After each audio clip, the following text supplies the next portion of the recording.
உங்களுடைய விவசாய நிலம் இந்த மாதிரி தண்ணீர் இல்லாம வறட்சியா இருக்கா?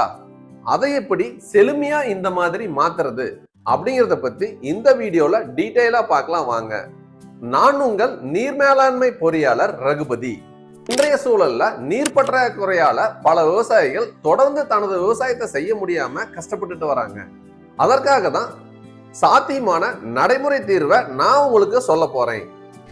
நீங்க விவசாயம் செஞ்சுட்டு வர்ற உங்க பகுதிக்கு அருகாமையில ஏதோ ஒரு நகர்ப்புறம், அதாவது 30 கிலோமீட்டர் தொலைவில் ஏதோ ஒரு நகர்ப்புறம் இருந்துச்சு அப்படின்னா அங்க இருக்கக்கூடிய கழிவு நீர்களை எடுத்து நாம சுத்தப்படுத்தி நம்ம விவசாயத்துக்கு பயன்படுத்த முடியும். ஆமாங்க, இது சாத்தியம்தான். நம்ம தமிழ்நாட்டிலேயே இது போல ஒரு நகர்ப்புறத்தில் இருக்கிற கழிவு நீர் எடுத்து சுத்தப்படுத்தி விவசாயத்துக்கு பயன்படுத்திட்டு வந்துட்டு இருக்காங்க. முதல்ல நம்ம அருகாமையில எந்த நகரம் இருக்குன்னு பார்க்கணும். அதுல பாதாள சாக்கடை வழியா கழிவுநீர் வெளியேறுகிறதா இல்ல நேரடியா அப்படியே வெளியேறுதா அப்படிங்கிறத பார்க்கணும்.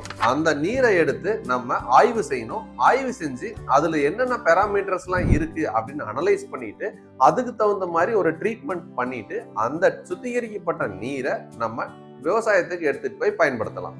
இந்த மாதிரி திட்டங்களை நீங்க செயல்படுத்துவதற்கு சில வழிமுறைகள் இருக்கு. அது என்ன அப்படின்னு பார்த்தோம் அப்படின்னா, ஃபர்ஸ்ட் நீங்க ஒரு கூட்டமைப்பா இருக்கணும். என்ன காரணம் அப்படின்னா, ஒரு தனிநபர் தன்னுடைய தோட்டத்துக்கு மட்டும் விவசாயத்துக்கு தண்ணீர் எடுத்துட்டு வர முடியாது. இதுவே ஒரு கூட்டா இருந்தீங்க அப்படின்னா கூட்டா சேர்ந்து கம்மியான செலவுல தண்ணீர் எடுத்துட்டு வந்து பயன்படுத்த முடியும்.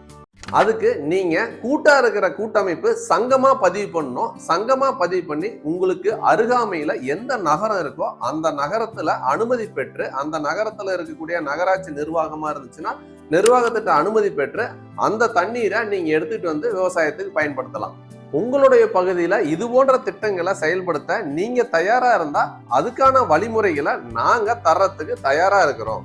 நாங்க என்ன செய்வோம் அப்படின்னு பாத்தீங்கன்னா, நீங்க கூட்டமைப்பா இருக்கிறத எப்படி சங்கமா பதிவு பண்றது, பதிவு பண்ண சங்கத்தை எப்படி அரசிடம் இருந்து, அதாவது அருகாமையில் இருக்கிற நகர்ப்புறத்துல இருந்து எப்படி நீரை பெறுவதற்கு அனுமதி பெறது, அனுமதியை பயன்படுத்தி நம்ம எப்படி நிதியுதவி பெறது, அதாவது இந்த மாதிரி திட்டங்களை செயல்படுத்துவதற்கு உங்களுக்கு 20% உங்களுடைய பணம் இருந்தா போதும், மீதி 80% அரசிடம் இருந்து நிதியுதவி பெற முடியும்.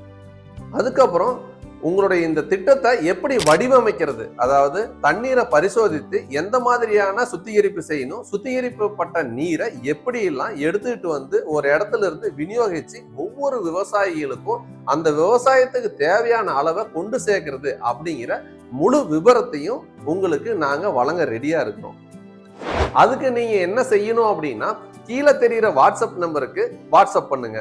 எந்த மாதிரியான வாட்ஸ்அப்ல தகவல் இருக்கணும் அப்படின்னா, உங்களுடைய விவசாய நிலம் எங்க இருக்கு, அங்க நீங்க எத்தனை விவசாயிகள் ஒன்னா சேர்ந்திருக்கிறீங்க, உங்களுடைய மொத்தமா எல்லாத்துடைய விவசாய நிலத்தினுடைய பரப்பளவு என்ன, அதே போல உங்களுடைய அந்த இடத்தோட லொகேஷனும் உங்களுடைய அருகாமையில என்ன நகரம் இருக்கோ அந்த நகரத்தோட பேரும் நீங்க டைப் பண்ணி கீழே தெரிகிற நம்பருக்கு வாட்ஸ்அப் பண்ணுங்க.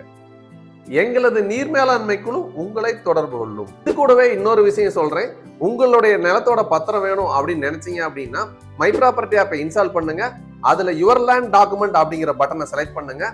அதுல உங்களுடைய இடத்தோட லொகேஷனை செலக்ட் பண்ணி அதுல தெரிகிற பத்திரம் எது அப்படிங்கிறத செலக்ட் பண்ணி உங்களுடைய பத்திரத்தை உடனே டவுன்லோட் பண்ணிக்கணும். அது எப்படி டவுன்லோட் பண்றது அப்படின்னு தெரியலனா அதற்கான வீடியோவை கீழே டிஸ்கிரிப்ஷன்லயும் கமெண்ட் பாக்ஸ்லயும் கொடுத்துருக்கேன், பார்த்து தெரிஞ்சுக்கோங்க.